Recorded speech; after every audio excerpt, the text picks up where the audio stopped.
Mesdames et messieurs, depuis Bruxelles, vous avez le salut de la diaspora combattante. Vous avez le salut de la basse. Nous tenons à faire cette vidéo pour être en phase explicative avec le peuple, le vaillant peuple du Cameroun. Nous avons appris par le truchement des médias qu'une organisation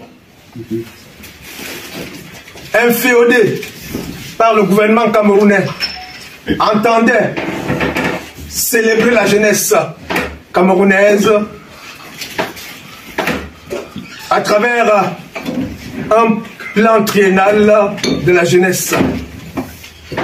Un plan qui a été mis sur pied depuis 2016 et qui était supposé promouvoir la jeunesse, encourager les jeunes Camerounais à pouvoir s'insérer dans la vie tout court, la vie professionnelle.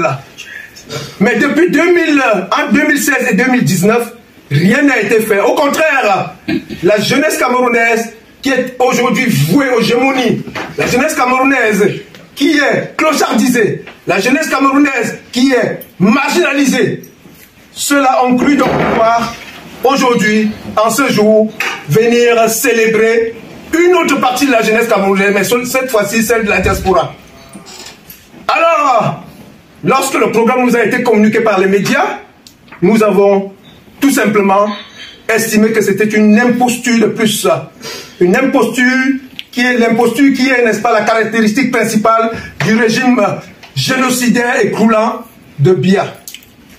Nous avons pensé qu'il fallait donc mobiliser la jeunesse camerounaise, la jeunesse combattante, pour aller à cet endroit-là, dire un petit mot dans la paix au ministre Mounouna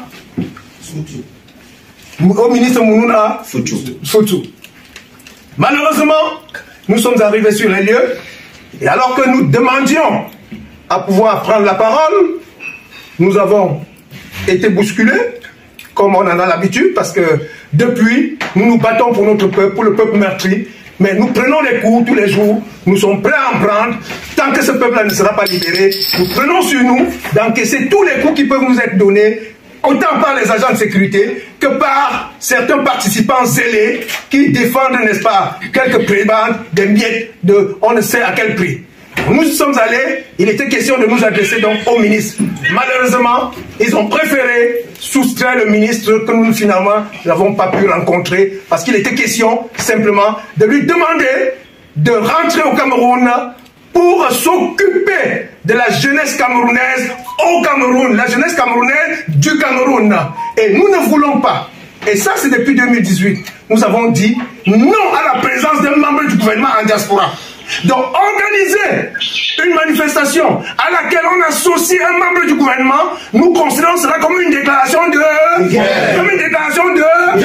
Nous n'avons rien contre la promotion de la jeunesse en diaspora.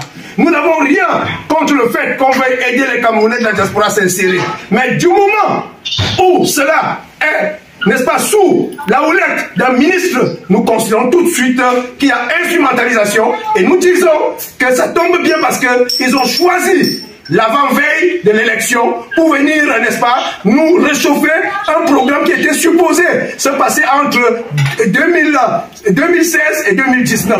Donc nous disons non à l'instrumentalisation. Et au passage, nous indiquons à l'intention du peuple, du vaillant peuple camerounais, qu'ils avaient prévu de dédicacer l'ouvrage de M. Paul Biya à cette cérémonie.